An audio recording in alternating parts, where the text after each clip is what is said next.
Without Rule of Law, the card game that gets you navigating the unthinkable and asks, can you brave a world beyond law? Take it away, Patrick Henry. So we go to the left. Well, there's the sewage drain right there. Yeah, we got to cut that grate. Oh, shit, we're live. Oh, hey, everybody. We weren't doing anything. That's the police dogs. We're trying to get out of the FEMA Center in Texas right now. That's the sound of the police. That's the sound of the police. Whoa, what is going on? Why are we dressed like this? I don't know. What does that say? It says, I am a crisis actor, number 03. Hey, Lucy, are you a cop? You got to tell us if you're a cop. You got to tell us if you're a cop. Knock it off. Okay, Oh. Ladies and gentlemen, welcome. Looks like a few people are dragging in. Outstanding. Tonight we have a special show. We're obviously playing the role of crisis actors in America. Technically, we're not playing. We actually are crisis actors. We're crisis actors. The government is shut down, but that's okay. They're here to help. So everything's going to be fine. We have a fantastic show for you this evening. A wonderful Spitfire crew of people to bring in stage. Miscreants. Yes, the best miscreants, because that's all we hang out with. We only hang out with the best miscreants. So let's go ahead and add our illustrious panel, obviously starting with the one and only Riverside Will, Sam Russell. The man who brings in the police dogs. What up, Pete Rafferty? Yes. Let me stop by the studio tonight, ladies and gentlemen. Lucy. We get it. Oh my goodness. You're Oh my the police. goodness.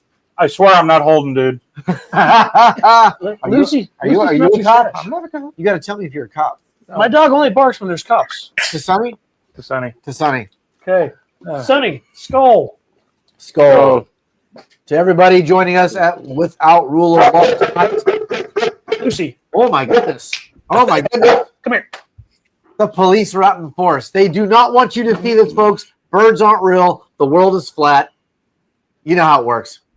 So, what an outstanding evening! Obviously, tonight we are looking at some interesting drawings from Texas, because FEMA camps are real; they do exist. I have the plans here. If anybody ever wants to see them, don't ask me how I got them. Don't cancel us just yet. Wait till it's over with, and then you can cancel us, big brother. So, again, welcome this evening to Without Rule of Law, the Without Rule of Law inspired game that we play here in the Midwest Preparedness Project studio is brought to you by our friends at Without Rule of Law, obviously Practical Survival, JD Dutra, and Southern Prepper 1. Yep. We have some very, very cool people in the studio this evening. And if you don't know, this game, let me show you here. I'll put a link up there for you to play with. We got the Outdoor Guy, Autism's Revenge, Jim Munson, Prepper 79. How's it going? Glad to see you guys in the studio this evening. Got a cool banner for you. Bam! Buy yourself a set right there without ruleoflawcards.com. This is the one and only card game that allows you to navigate the question of who could you trust in the world without rule of law with your life, your wife, your kids, your treasure, or your last can of cream corn. Cream corn. No. Cream corn. No. Cream corn is of the devil, Bobby Boucher. That's what I keep getting told. I keep getting told it is of the devil. So, obviously, to my right, I have the one and only, the VP, longtime MWPP MC, Mr. One and Only Bobby Spags in the house. Thank you, Bobby Spags. What's up? What's up? We have the obvious husband, father, technical wizard, and boots on the ground realist, Peter Parker of Kansas City, Riverside. Will. We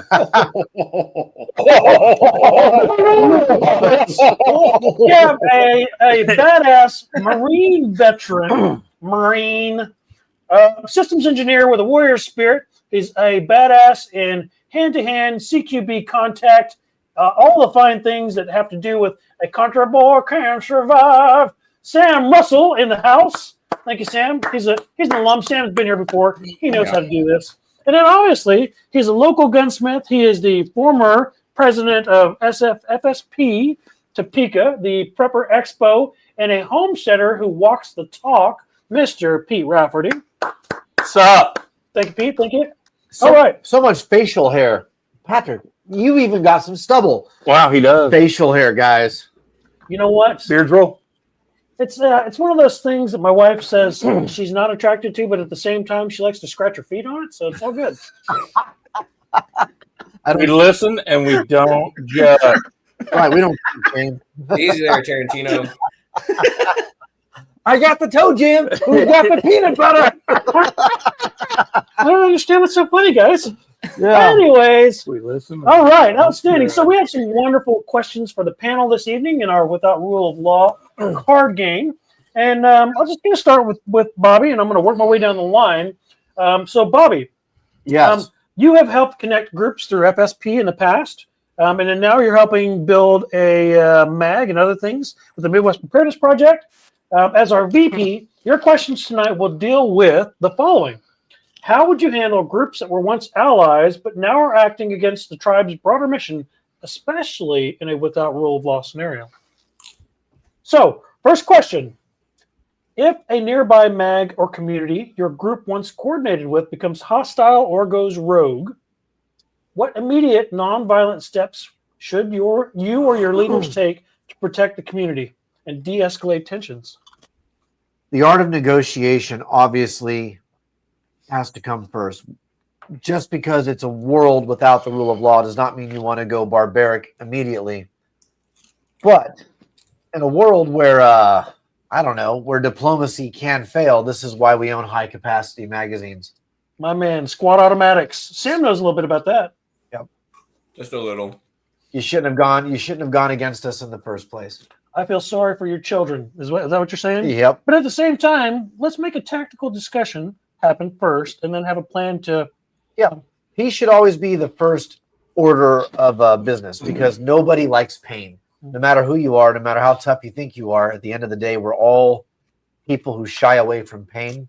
So always look for the painless option first. But the minute diplomacy fails, there's a reason we did not let the government take our high-capacity magazines. But the government's shut down, bro. Well, yeah, for the next 5 minutes, that'll change. Yeah, that's true. They're still making peace in the Middle East, whether they're off or not. But it blows my mind. They're shut down, but technically Congress is still getting paid. How does that mean they're shut down? Because taxes are still coming out of my check. I was going to say, is your property taxes not getting taken out right now? No, they are. So they're not shut down. Just certain parts that, anyways. Not As enough. we digress. What was that?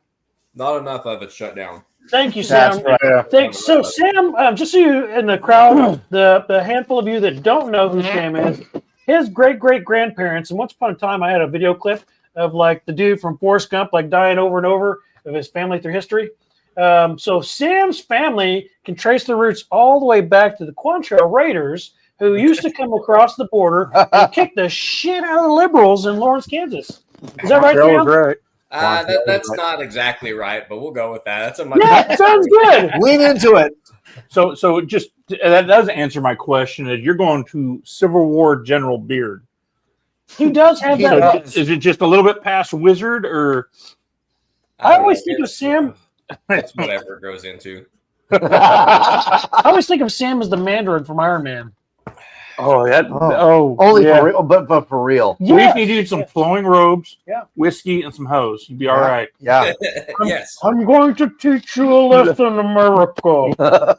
All right, Pete, moving on. Wow, what do you got? What What do you got for me? Pete, so as a gunsmith, a homesteader, and a safe haven community builder that's long time standing in the community, you've built a life. I'm just going to just roll with it. You built a life around sustainability and craftsmanship, right? So things that make a safe haven possible and sustainable. Tonight, we're going to dig into how these skills help hold communities together, okay? Your first question is going to be an easy one. We're going to start off with, for a safe haven community like the Midwest Preparedness Project is building, what maintenance routines, skills, such as metalwork, sewing, basic machining, etc., deliver the highest long-term utility for self-sufficiency in a community? What would you recommend communities start out with? Craftsman and the ability to learn. Because even though you have a builder, you have a welder, you have a blacksmith, and all that, like it's only as good as the person that knows it. Yep. So if you have people with you that were once accountants or bankers or people that didn't do work with their hands, have the ability to learn those trades or ability to learn, how to build a house, how to build a shelter, how to hunt, how to garden. That's what I want. I'd rather take 1,000 of those guys than one podiatrist that says I'm a doctor, so therefore I'm important. Right. You know, Outstanding. Yep, I agree with that. Yeah. So skills. You're saying craftsmanship skills. craftsmanship skills and the ability to learn. I mean, And no matter what it, I mean, everybody is kind of like jack of all trades, master of none. So if you want me to nail it to one specific skill, builders, construction, people who have worked the construction trade, anything from doing roofing or framing or how to lay out a house, because those guys can sit there and not just read plans and build, but they can also create. Yeah, amen. They can go saying, oh, hey, over here, all right, we can build this, and then yeah, we could probably throw in a little bit of water collection to it, or this will keep the north winds out. This will keep the practical skills. Practical skills is really the number one thing. And I tell this to everybody. So I don't care what your master's degree in. If you can't, work on your own damn lawnmower, right? You don't have you quit learning. Yeah. So it's hard to be self-reliant if you're relying on others. Yeah. Got it. I mean, I got a friend that lives in the country that doesn't mow his own lawn, and I'm not understanding that one at all. That's a tough one, but you know what? It's one of those things where some people they prefer to sit inside, read books, and watch the grass grow, and walk barefoot, and all those fun things. I don't judge. I like walking barefoot. Everybody's a better prepper online. It's true story. It's true story. I'm way cooler online. Yes, we all are, except for you know what? We're not even going to go there. I was going to say those that eat cream corn, but I said it. I said it. So moving on to the technical wizard, Riverside Will. Hey, is that the one and only? Chuck. Look at that. Chuck Peoples is in the house. Hey! What's up, Chuck? Now party. Hey, Chuck. Good to see you, man. Been a long time. Hope you're doing well, brother. Riverside Will. So your question tonight, as you're safeguarding a new family leaving the inner Casey area, okay? So your questions are going to revolve around that. Well, you're obviously balancing new fatherhood with real-world preparedness, living in the lion's den. You've been vocal about staying safe while living in the Casey area in the past in our previous show. So we'll start off with an easy one for you as well. When you're preparing a newly formed family to move out of the inner city under high stress, what priority checklist do you use for your safety, your health, and your basic logistics? Like, what's your first 5 things that you're worried about? Getting your crap and getting your family and getting out of Dodge. And this is like after an event has occurred? Or Yep, this is without rule of law is now in effect, and we're obviously running because the lizard people. Top priority is, and there's a 2 sides to this. Expediency, but specifically in the decision, like you need to have a decision on timeline and execute. If your goal is to get out quick, then like expediency is the only game because you need to be faster than others. If your goal is to camp out at that exact location for X amount of time, as soon as that X amount of time is hit, you need, again, expediency en route. So regardless of whether you are going to be, like, if your goal is to get out, if you're saying I'm going to have a delayed timeline or I'm going to have an immediate schedule, in either case, expediency on path is going to be significant, and expediency to that goal as soon as it's time to execute is significant. So expediency. Number 2 would be multiple routes, I would say. If you're trying to get from point A to point B and you're trying to get out of a city, the biggest thing that's going to slow you down, no matter what the instance is going to be the fact that there's going to be major choke points. So like when you think of a city, you can kind of think of it like a body. There's arteries, there's capillaries, there's different components of getting out that are like more significant routes and less significant routes. You need to know how to navigate. Like if this artery is blocked, how do I get to a side road? How do I get to a side path? How do I navigate from point A to point B, regardless of how much is getting blocked up? Because we've defined our objective of getting out, expediency, multiple routes are going to be the top 2 priorities. Having everything ready to go is going to kind of go into those 2 of expediency and navigation, because if I already have everything ready to go, in theory, I'm not going to have to be scrambling at the last second to get out. And what that means is not necessarily in having like, let's have everything in the car all the time, constantly. Let's have everything staged and have a methodology to get that staged item from where it's at to in the vehicle already defined. If I am going to be coordinating with other families or other individuals on my way out, I need to have all of those let's use it. Let's use an easy word. Methodologies of we're working with them prearranged. So I need to have prior check. Like this is where I'm meeting up with them. We have rally points. We have predefined a plan of getting from point A to point B. Because again, we've defined that as our objective, point A to point B.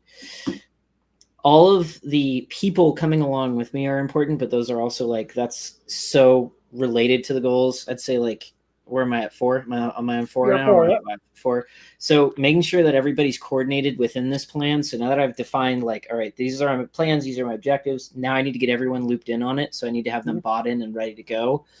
And in that part of getting the people bought in, ready to go, and having them in my plan, like in it, like what's the word, integrated into the plan, I need to have them prepared individually, like with the group and their component of the larger mechanism. So like, child, your objective is to make sure other children's get in vehicle, right? And then before we go, we do an extra check, all children's in vehicle, check, right? Wife, your goal is to get X item, put it in vehicle, right? You know, final goal on our path point. I think that's covered most of my stuff. Honestly, stuff's the last thing, I guess. I don't think there's much left to cover. You gave me 5. I'm like, wow, I got a lot to go on with 5. I've got my stuff, so I'd say like, yeah, maybe the biggest thing on that last one would be making sure that vehicles are in a good state of condition to go, and or having the stuff like ready to go. I mean, I already kind of covered that with 2, so I'd say vehicles in a good state / condition. There's a lot of stuff that's kind of like auxiliary that could be outside of those 5, like, hey, be able to change your tire, but that's normal, not get out of city, get to point B sort of considerations. So yeah, totally fair. That is a plethora of items there, my friend. And yes, you said 5. I was like, whoa. Yeah, well, I mean, you know, we want to know. The people want to know. Like, excuse me. The last few episodes, like, people keep asking, "Who's this Riverside Will guy?" I got a lot of questions. Like Will is like, he's like enigmatic. Like his answers are just like I don't know. It's like he's speaking to my soul. So somewhere out there in our YouTube I don't know who you're land, talking to, man. I don't know. you just talk directly to someone, and they're vibing with you right now, Will. His wife has 12 different accounts. It's all Exactly. Yeah, it's all her. Yeah. Sam, she's buying for me. That's a love of a good woman right there. Sam, you should only be so lucky. It's warm on a November night. All right. So, Sam, speaking of the man. All right, Sam. So, obviously, you have some system engineering and some combat veteran like questions that have to do with fictional zombies. Go figure. Why am I going to throw zombie questions at Sam? Because they're fun. That's why. Because I can. So, Sam. Why gotta be fictional? Well, just wait till you hear the question. Sam, from a systems engineering perspective, not a combat marine perspective, when you're imagining a fictional zombie surge out of a place like, oh, I don't know, Lawrence, Kansas, what are the top 3 design principles you'd emphasize for any community's defense initiative or protection setup? How are you setting up the Midwest Preparedness Project's defenses from the Lawrence zombies? I mean, the first thing is you know where they're coming from, you know where you're at, so you pick out the most likely routes where they're going to come from, and then either block those or make them even narrower, maybe limit the number of options they have to get to you, and then find ways that once they're there, you make them not be there anymore. So you're talking like putting up the screen netting along the side of the road so the drones can't come. I mean, wait, that's a different place. The barbed wire, the downed trees. Do you want them to use that bridge? Do you want to use that bridge? Do you want no one to ever use that bridge again? Yeah. So defy, defend, and or detect and defend. Yeah. So once you can channelize, get them to a particular spot, find ways to slow them down. So barbed wire, trees across, cars across.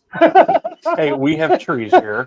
Wait, hold on. This is Northeast Kansas. We have Burness Mountain and Echo Cliff. I know where I live. I feel personally attacked right now, William. I'm just saying. I'm at least 800 feet above sea level here, bro. I know what he's talking about.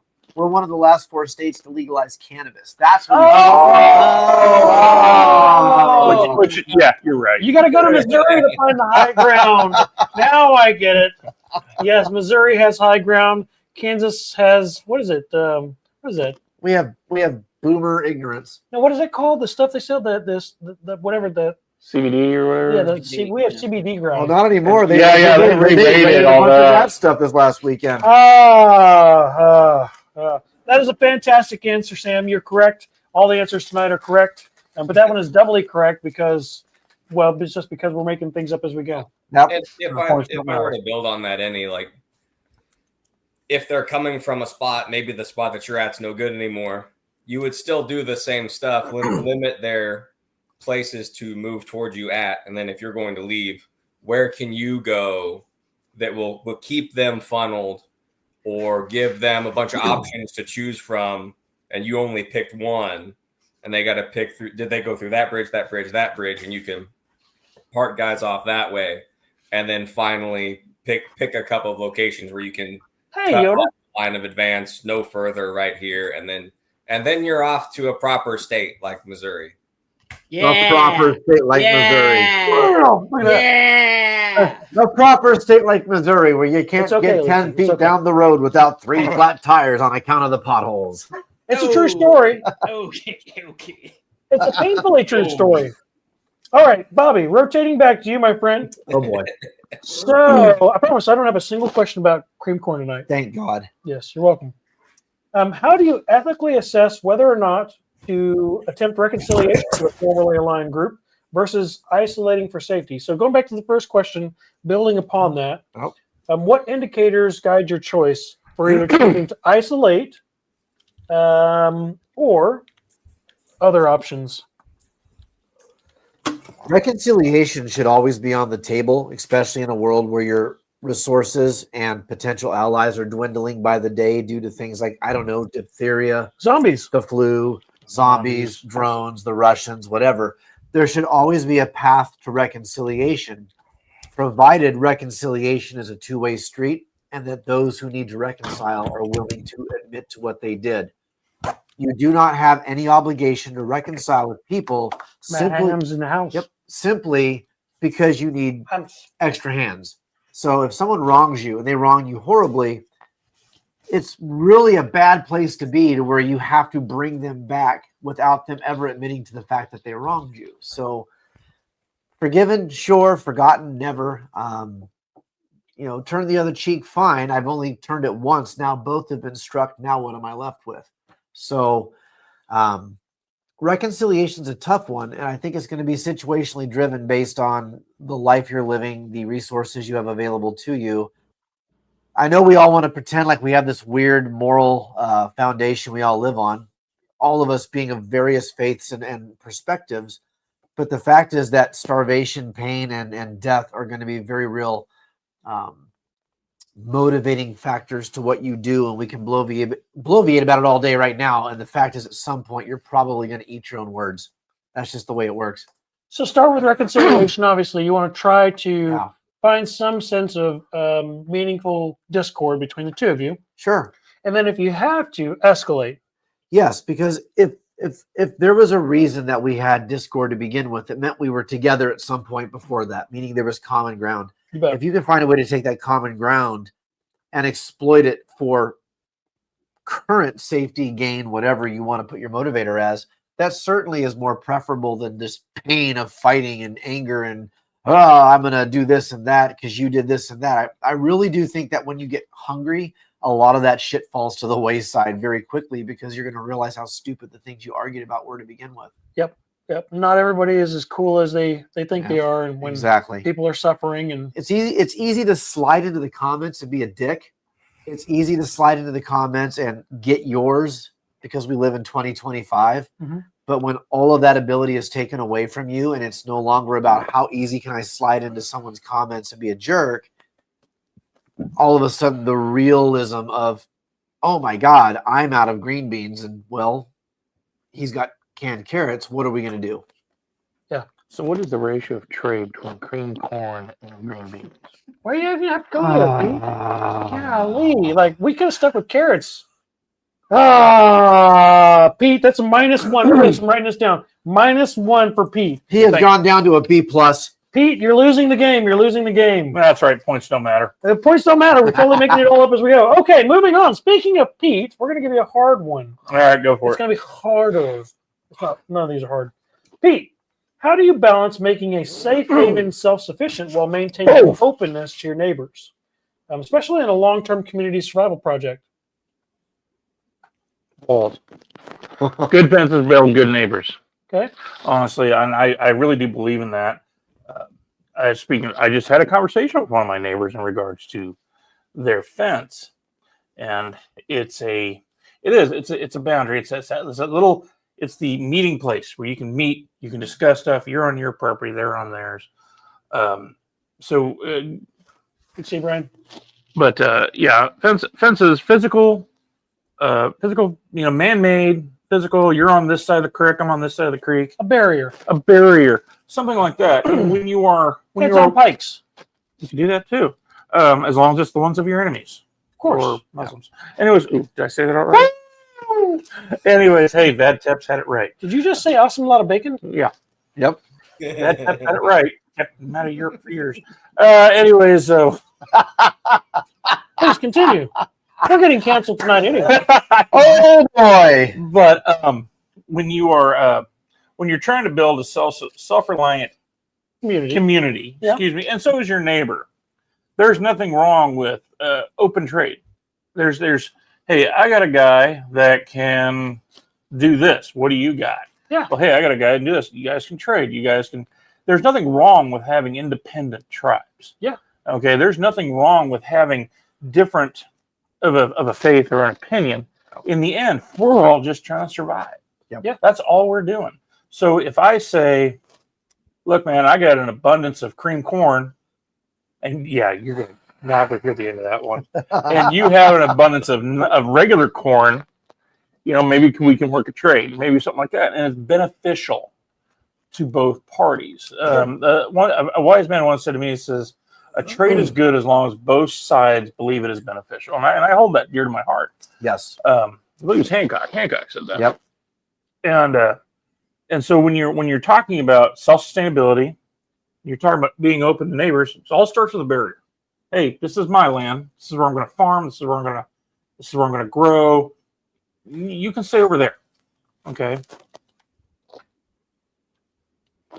So I love it. That is a fantastic answer. We will totally accept that answer. You get +2 points. You are now back to A standing, not A minus. Yep. But not A plus. You're welcome. Because we all have room to improve. Angie, are you still in the comments? You better still be in the comments. I'm going to be totally disappointed if you're not still in the comments. You got to tell me if you're a cop, Angie. I'm just saying. Yeah, Yoda, G, if you're in the comments, sound off so we know you're there. Yeah, They can you need to say come over to something? my comments. What's that? Get out of their comments. Come over to my comments. Yeah, come on. What's going on, Angie? Golly. So, speaking of Angie, we're going to go ahead. It's getting close to the top of the half hour. We're going to go ahead and do our shameless plug of tonight's show sponsors. Bobby, why don't you tell us who tonight's show sponsors are? All right. Well, we already went through Dub Brawl, Practical Survival with JD Dutra and Southern Prepper 1, but I want to point out a very, very, very, very special sponsor, somebody who's been with Midwest since you and I took the reins and turned it into what it's become with our amazing team of volunteers and our amazing team of workers, and that's Grumpy Acres Farm. Through thick and thin, through everything, Grumpy Acres Farm has been at every single event. They have sponsored every single event since the beginning, and I want to tell a very special story. I was at Self-Reliance Festival last weekend with Nicole Sauce emceeing their event, and I went up to Angie because her and G were up there, I believe with Tiffany, if I'm not mistaken, and they were vending food. And I said, Angie, this event's event heavy as opposed to Midwest. Can I run a tab with you? And she's like, of course you can run a tab with me. So I was going up to her all weekend long, grabbing juices, grabbing beers, grabbing food. And at the end of it, she was like, I wasn't even going to charge you. And I'm like, no, I'm going to let you take my money. I want to support my local people. And she's like, I wasn't going to charge you any money.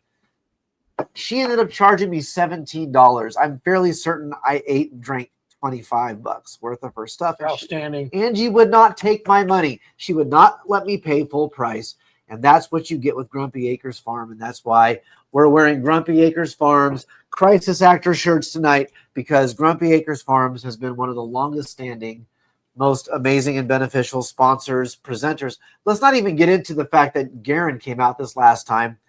Honestly, out of the 8 presenters we had, he was probably in the top 3 as far as reception with his dairy farm or with his dairy class about butter and milk and cheese and all that. I got a lot of questions about that one. It was one of the best attended out of all of them. And that's talking with people like William Bond and you know, Alan from the Honey People, AJ's Honey Farm, and Tracy Wickman and all these other people. So like, if you don't know who Grumpy Acres Farm is, if you've got their banner, throw that up there. Throw up their YouTube channel. They put out some good stuff, and they make great food, and they took care of me at SRF the entire time I was there. So thank you, Angie. I appreciate you. I love you. Grumpy Acres Farm, everybody. Check them out. And Angie, there have been some requests tonight and that we've been getting. If you still have more of these shirts, you or Garen, I need to know, because some people are asking. Yep. So real quick, guys, to finish off that non-shameless plug right there, coming up, let's see, October the 19th, we're going to start around 2 p.m. at our local MAG meeting. So the Topeka area, through Midwest Preparedness Project, is hosting MAG meetings in the local area. This particular MAG meeting, we're doing an outstanding workshop that is brought to you by none other than Grumpy Acres Farm in partnership with MPP. They're hosting a canning class where we're going to be canning, oh goodness, we're doing Sloppy Joes, we're doing a couple of different really nice soups, we're doing some apple products, but more importantly, we're building bridges. Yes. We're building a tribe, and we're building a community, and if you are in the area and you can make it, I promise you it will be a good time by all. The barrier to entry is very, very low. If you want to participate, it is $25 to take product home. Otherwise, if you want to just show up and hang out, we're not going to stop you. But there will be like a series of Hail Marys and some other things you got to do to get in the door. Like, we might even ask you to do like the truffle shuffle. We don't know yet. We're going to play that by ear once you get there. Come on, do the truffle shuffle. Come on, do the truffle shuffle. Do the truffle shuffle. All right. So anyways, moving back into the show this evening. Let me pull that off. And let me fix our stuff. Oh, my goodness. There we go. Okay, so moving right along. Let's just jump right in here to Riverside Will. Will, back to you. We're going to ask you a relatively easier-ish, maybe a harder-ish question. Let's see. Hey, Daniel Strong's in the house. Hey, Daniel. How you doing? Daniel Strong, Hacks for the Homesteader, right there. Daniel Son. That's Hacks. That's Son of Hacks. Son of Hacks. Son of Hacks. Yes. All right. So, Will, for families without strong local networks, which is common in Kansas City, right? Like you're in that area. There's a lot of disconnected preppers in the area that I'm sure you've met that don't have a tribe. They don't have a community. They don't come to the Preparedness Project.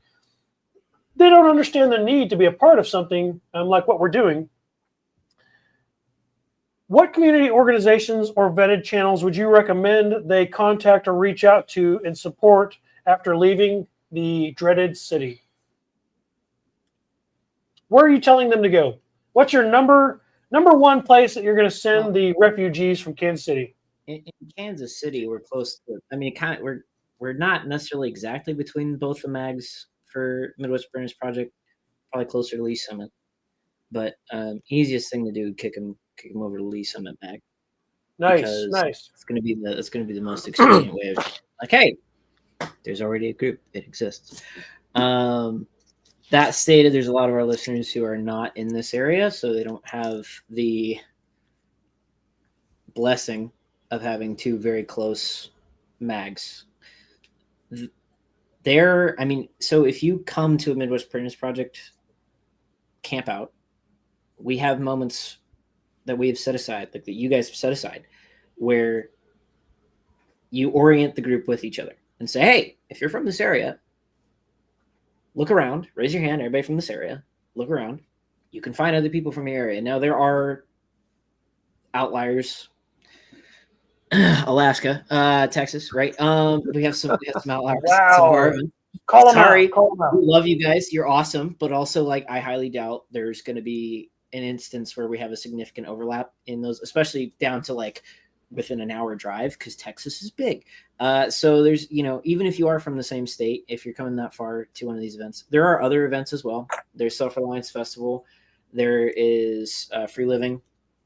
So you can go to these events. You can see the people here. These events are, as you just said, vetted. So they are good. Your other option, find a good church.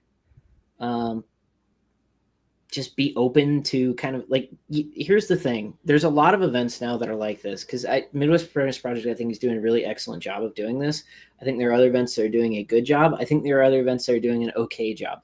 But no matter what the event is, if there is an event near you that is in this niche, if you go to it and you are, don't be a cagey little weirdo, obviously, but also don't be going around being like, I have all of the guns. I have artillery. Ha-ha, right? Don't be shoot him in the face. Right. In the face. Squad automatics. Don't be a goofball on either side of it, right? Just show up, be casual, be friendly, be kind, and you will find other people who are similar to you quickly enough, right? As long as you are willing to I know this is the hardest part. You have to leave your house. I know this is a shocking component of it, but you have to leave your house. You cannot just join a Facebook group and expect that is going to have results. But we do cool stuff on the internet together. We do cool stuff on the internet together. But if you don't have real life friends, then they're not really friends at all. I'm sorry to tell you. And then the other part of this is if you join these groups, they'll plug you into other groups. Like I went to Midwest Preparedness Project. I met Sam. Sam plugged me. LFA's plugged me in other things, right?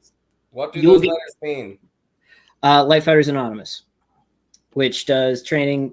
Pretty much throughout. Like they have groups throughout the entire United States at this point, at least from the online component. But the training is primarily in the Midwest. Yep. Join a group. Any of them. You will find other groups through the group that you join. Just again, don't be a weirdo. Don't be a cagey little goofball about it. And again, the simplest and easiest one to say, because they're everywhere in America, is a church. The thing on the churches, and you have to be careful on this, is there's a lot of unhealthy churches out there. So, go in there intentionally, have your head on your shoulders, consider what you're hearing, and be intentional that you find a church that actually is following the Bible and the gospel and not going to mislead you in your group. Can I address one thing that is completely outside of my question that I heard earlier that I wanted to jump on, but I didn't? Oh, please, by all means, Will. If you didn't, I've been waiting on this one. Okay, Mr. Bobby Spags, you said a slap to the face, right? You turn the cheek and take the other side, right? I want everyone to understand because this is one of those big things of mine. I'm like, okay. I knew I was going to bait you with that. I was like, oh man, I want to jump on that so bad. All right, here's the deal, everyone. When Jesus said, turn the other cheek, right? It's an insult to take a backhand. What he said was force them to recognize you as an equal. Yes. Force them. What he said when he says turn the other cheek, right? Because he gets slapped on the one side because they're insulting you, saying basically peasant, right? You turn the other cheek such they have no option but to slap you with the front of their hand, and thus you are forcing them to recognize you as an equal. Yes. Which I think honestly was really because that context even built into what you were saying after it too. But I was hoping you were going to take the bait. I raised my hand. I was like, "Come on, please! I don't want to interrupt you." But man, so many modern Western Christians have just undoubtedly bitten into this pacifist bullshit mentality that we're just supposed to sit there and get beat the shit up by everybody, and it's like, well, no, and here's why. Turning the other cheek does not mean what people think it means. No, it doesn't. In a modern context, or in the soft-handed world that we are all living in currently, turning the other cheek does not mean literally turning the other cheek. It's like what Will said. It's allowing ourselves grace, but at the same time, standing our ground and forcing equality. Forcing them to admit or acknowledge your equality. Thank you, Will. Well said, my friend. Who's ready for a curveball? Oh, gosh. Curveball. Pete. Yeah. You are not of the same faith as all of us. Nope. What in your faith is correlation to what we're talking about? Don't let them fucking hit you. Don't let them fucking hit you. Explain. They go for it. Don't let them hit you. Duck, counter, parry, whatever. Fight. Fight like you're the last animal on Noah's Ark, and brother, it's starting to rain. Okay, I know. We are not pacifists. The Norse are not. Nor are we the. Just so I can say this for all my brethren out there, we're not all Norse or Vikings, and not all Vikings were Norse. There you go. I'm just going to say that. Some are Greenlanders. There was actually Czech, Irish, Scottish, English, Russians. I mean, it's an occupation. Sure, but no. The whole thing is don't let them hit you. If they start a fight, you end it. I mean, it is a. I mean, they all thought everybody to be equal. Even the women were equal. I mean, everybody was that. Yeah, if somebody started a fight with you, you fight back. Yeah. You don't dodge. You don't deflect. You fight. Yeah. I would love, when we're not in a live and we're going to take up the entire call doing this, I would love to have a conversation with you about this at length, because something of I know where this can happen. Okay. May 5th through the 10th at Bloomington West Campground at Clinton Lake is the Spring Festival, where you will find my good friend Patrick, my good friend Pete, my good friend Sam, and my good friend Will, and we can have this conversation with bourbon and cigars around the campfire. Shameless plug. Before the word of God was so pacifist, like before it became so watered down in the modern era, I want to remind you, because I explored that faith. I'm going to be honest with you. There was a time. Can you not see? But there was a time. The Norse pagans were some of the fastest converts to Christianity when the word hit them. When it finally got to their land and it was preached to them like accurately, and they began to understand it, they converted in mass.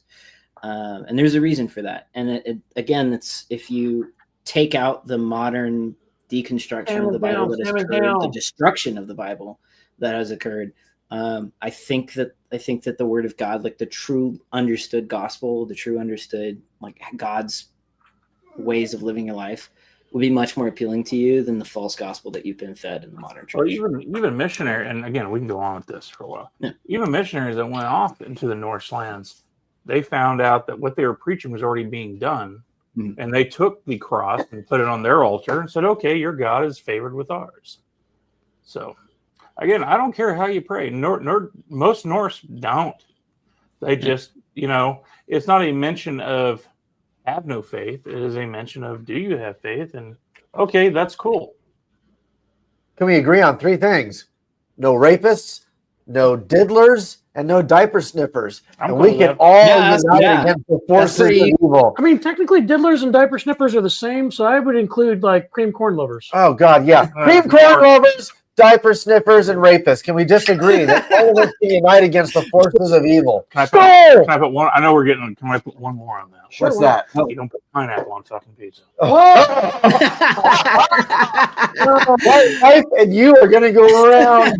That's right. You know each other. You've bumblebeed tuna. Yeah, Pete is over here starting World War IX.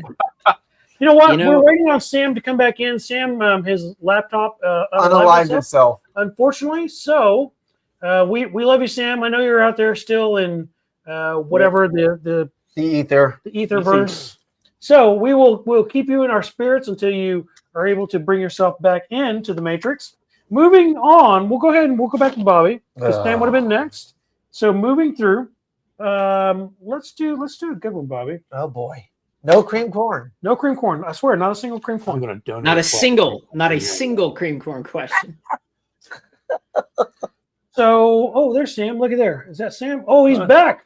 And then there's Sam. Look at the beard. Look at that this majestic beard. Now, Sam, you got to say it. Hello, America.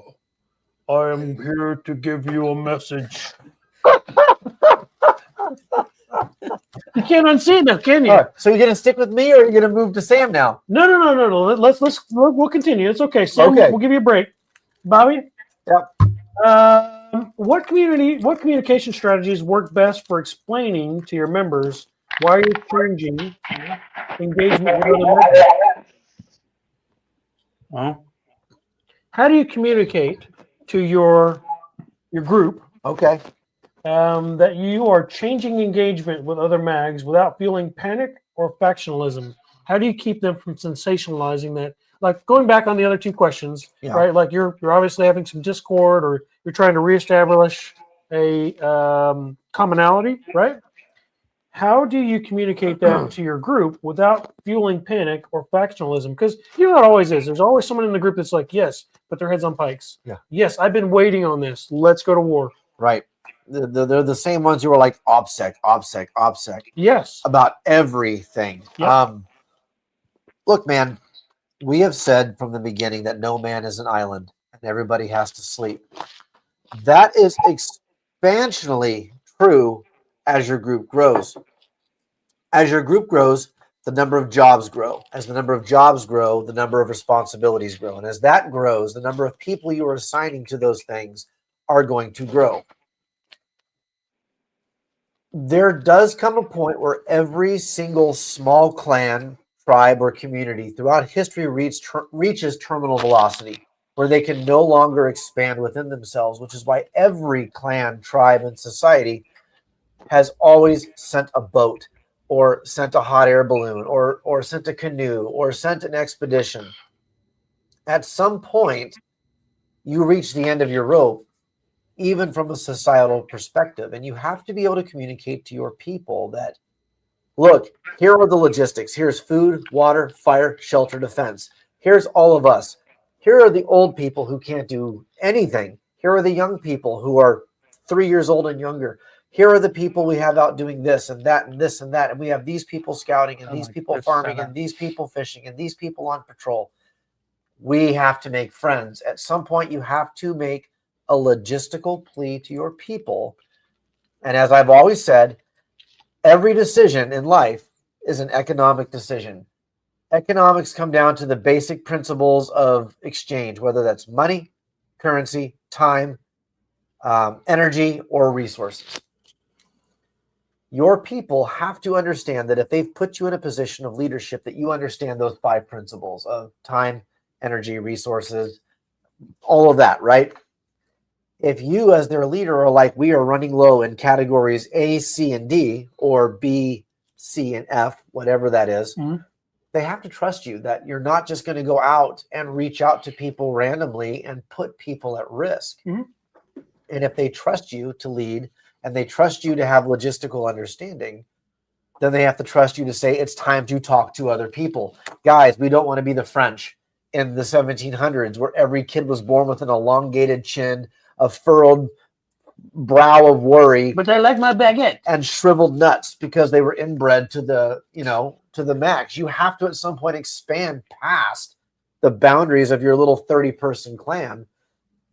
And if your clan or tribe or whatever you call yourselves, your group, your mag, does not understand that and does not trust you, then you're in the wrong place to begin with in the first damn place. Why do I have visions of Fallout? Because this is exactly what this is.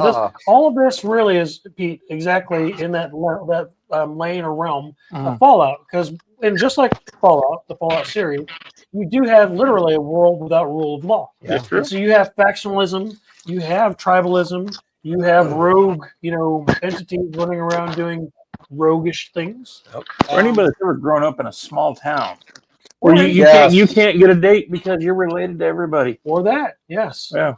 Like we all look like we're Amish. Yep. We have the same haircut. You're my sister, cousin, brother. Wait a minute. Sam. And fooling around, sister, cousin. Sam, I'm glad you're back. Thank you very much. We appreciate that. It's I think it was Bruce Lee who said, I do not fear a man who has practiced 10,000 different kicks. I fear a man who has practiced one kick 10,000 times. And that, my friends, is Sam Russell. So, going back to Sam, now that he's back in. I think I'm back in. Am I back in? That put a smile on his face. Yeah, you are. You're back in. Good. You're part of the back end crew. You're so back in. You know what? We're not even going to touch that. Whoa! Calm down, Diddy. It's not that kind of party. There was some baby oil on his camera when we got started. I'm just telling you guys. Diddy? But Diddy. Diddy. Sam, you've got a really cool training course coming up. You've been training with Sonny Puzika, the original Russian Spetsnaz Turn American.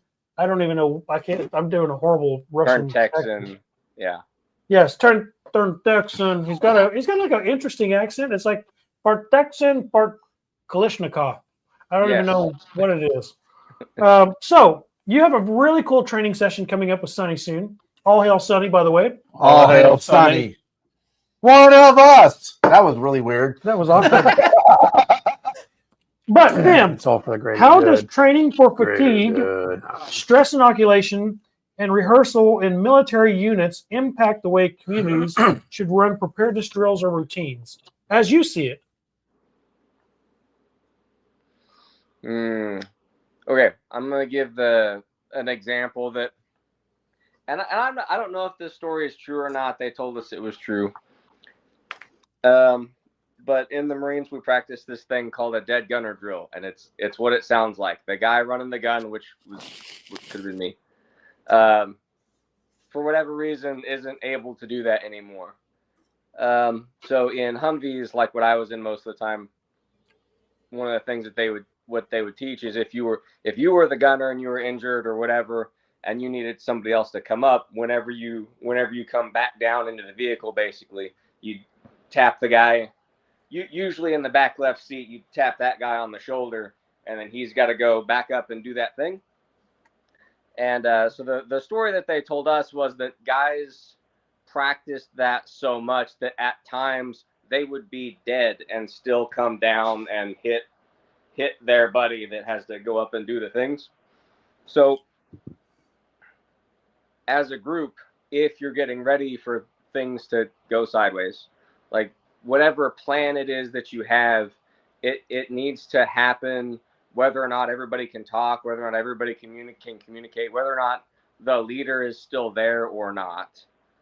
When it's time to do the thing, everybody knows which way to go, what to do. They don't have to pick up the phone because the cell phone towers don't work anymore and call the people because maybe the people aren't there anymore. You're outside of radio range. Whatever the plan is, it needs to happen. Once it's time to do the plan, it happens regardless of all the other situations going on. Repetitive battery of instruction. It becomes muscle memory because you've done it ad nauseum so many times. Pete, when you and I get together and train, how many times do we do mass drills? No, all the time. All the time. And for 10 straight minutes, we will do military grade gas mask drills. What's the standard? 14 to 19 seconds to don your pro mask, clear and seal. Same with everything else. Like Sam said, you do it so often, it becomes something you do in your sleep. So it really is just a matter of repetition and then applying that to whatever situation you're in. Yep. Whether it's you're the dude in the turret on the Humvee, or whether you're the dude that is like turning cream corn into tortillas. Right. And as you do those repetitions, you're going to find stuff that doesn't work or things that work better, and you can refine your system. Yep. So where whenever you get to the point where it's time to do that thing, it's the best version of whatever it is you've been working on. Yeah, amen. That is absolutely it. It's again one of those analogies where you are putting in the time and the effort to be a better version for whatever situation, because you will default to your training. It's just a fact of the matter. We're getting close to the top of the hours. We're gonna do a couple more, and then we're gonna wind it down this evening. Try to end this one at a reasonable time so people can get up and go to work. I know. Riverside Will, we're gonna pivot to you. Will, you're the pivot man. Whoa, we are at a Diddy party. I mean, we're not wearing like gas masks and doing the Harlem Shake right now. So. But we could. We could. Speaking of, Will, what financial and documentation steps should families take right now, such as IDs, records, etc., to avoid being stuck in a vulnerable spot when without rule of law happens? So this is like records retention, is what you're asking? Yes. Hang on. Real quick, Will. Hang on a second. K-Cam, the cream corn inside joke. It is a special thing that you'll have to come to the Midwest Preparedness Project and learn about. Or Sorry. watch enough lives. I mean, if you watch enough lives, you might figure it out. You just gotta Yeah. you gotta go through the whole backlog. Sorry, Kim. Please continue. Well, I'm sorry. The question was, again, records retention. Yes. So, I mean, frankly, being prepared for a scenario as far as records retention goes, it's the same as what you should be doing right now, regardless. I mean, no matter what, your records should be retained in one collection point that is relatively secure and has some general safeguards against fire, water, general damage. Simple enough, right? Go get some form of a fireproof safe, put your documents in it. You might want to throw some oxygen absorbers in there just to make sure that they don't get moldy nonsense, whatever, and then generally keep your records there. You should keep records of, birth certificate, social security card, all that good stuff in one place. Make sure it's also relatively secure in case of people breaking in. So again, safe. If it's going to be a cheaper safe, then you might want to consider some way of bolting it down. Even if it can't be heavy enough that they can't lift it out, you might want to consider some other way of making sure it stays where it's at. That's really short and sweet of it. I don't think you really need anything else. Make sure they're generally accessible. You might want to put them inside of their own, like the individual documents collected and collated into document retention. So like either is it like if you want to go cheap, Ziploc bag. If you want to go nice, you go get a document holder. Either way, that way when you need those documents, you can grab them quickly. Even if you don't have enough time or ability to take the whole safe with you, you can put them in that. There you go. No, that's legit. So basically, all of your important documents, folks, like Will said, you're obviously going to want to prioritize your passports, your means of traveling around the country without being impeded, although it's not really going to matter too much. Has anyone here seen the Civil War movie? I mean, what is that? The one that just came out? Civil War? Yeah, and there's always a question that always pops up in my mind where the reporters are traveling and the guy asks them, where are you what from? What kind of American are you? Yeah, that's exactly it. We're Americans. And he says exactly that. What kind of Americans are you? Like, I would add one thing to that document thing. A lot of us have over the years of preparedness and homesteading understood that we need our birth certificates, our social security numbers, all of that sort of stuff. I would highly recommend to you that you keep your deed to your house, your mortgage paperwork, your vehicle registrations in one place because the federal government does have, trust me, I know I've worked for them a very long time or worked for them for a very long time. They have extensive records and rules on what happens with property in the event of a national emergency. You need to be able to, if you have to leave your home, you should be able to come back and prove it was mine. Yeah. If an EMP happens and your car gets fried and all it takes is swapping out a few parts, you need to be able to prove this was mine. So life insurance policies, automobile titles, house deeds, anything that proves ownership, 401ks, safety deposit boxes. If you have any documentation proving that something that might still be there is yours, you better sure as hell have it, because if not, the government will take all of it. Hell, even property tax statements. I'm going to give all of you the cheat code to what Bobby just said there in the up, down, down, left, right, BA, select, start.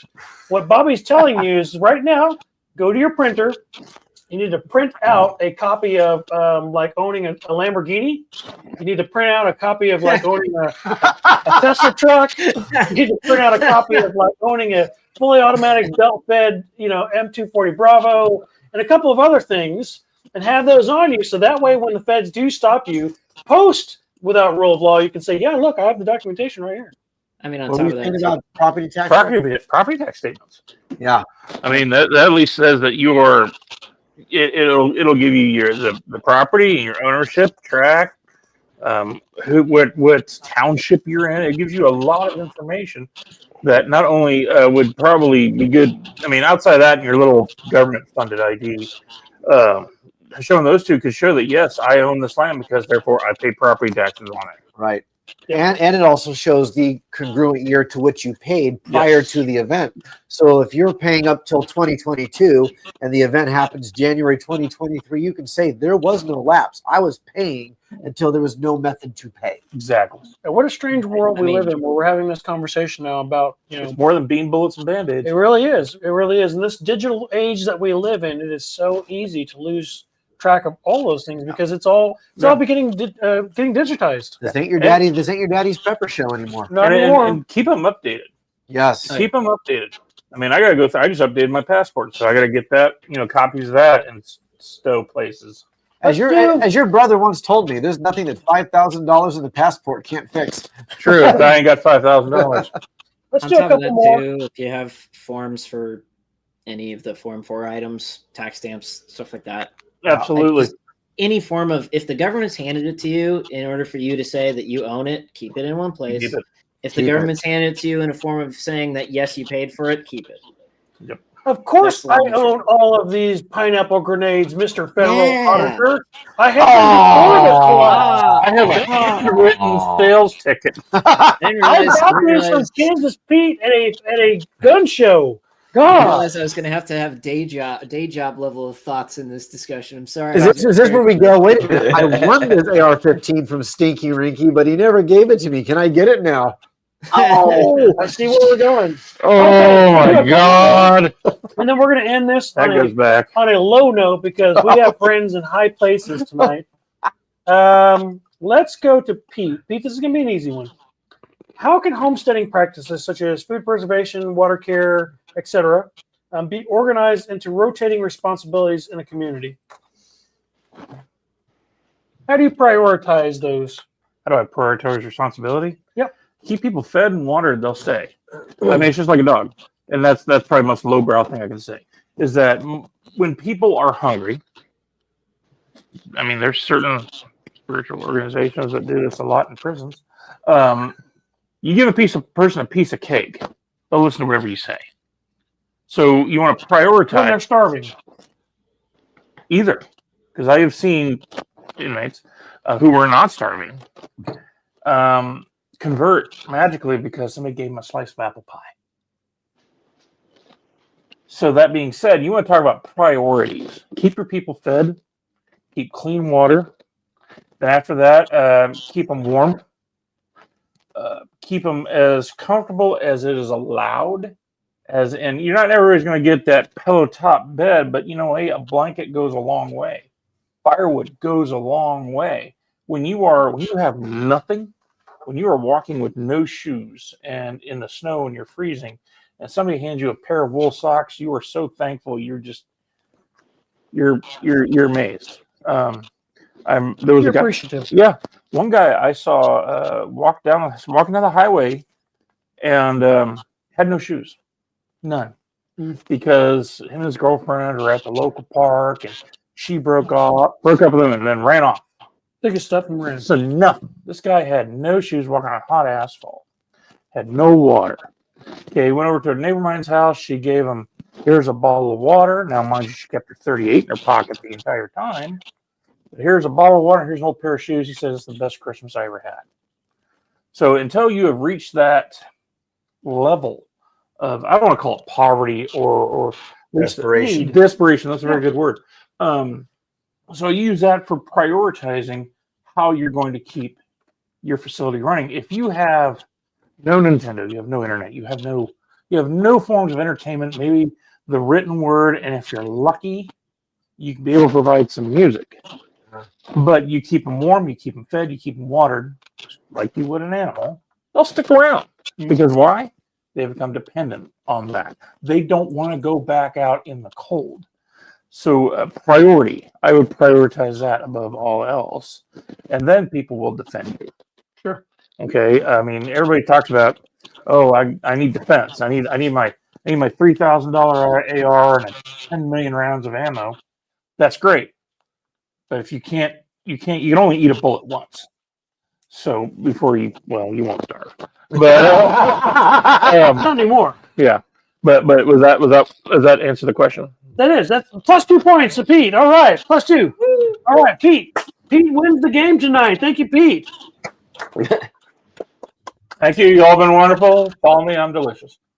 He does. He tastes like long pork. Don't ask me how I know.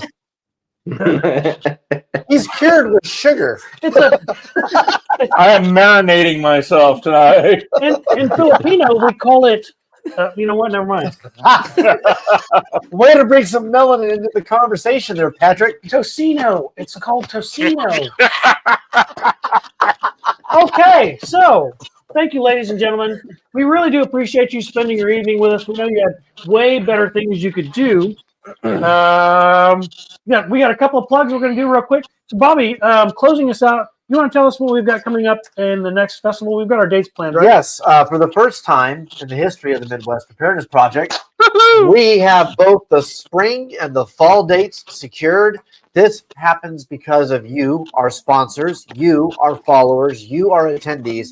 It has very little to do with those of us who manage and guide Midwest. It has everything to do with those who give. So if you go to MidwestPreparednessProject.com, social media, all of the same name. We are on YouTube, we're on MeWe, we're on Discord, we're on Facebook, we're on Rumble even. Go to all of those places. You will find Midwest Preparedness Project.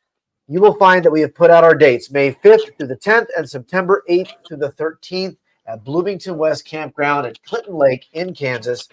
Do not show up on Monday if you are not there to set up. We are not letting anybody in on Mondays. This event is growing to the extent.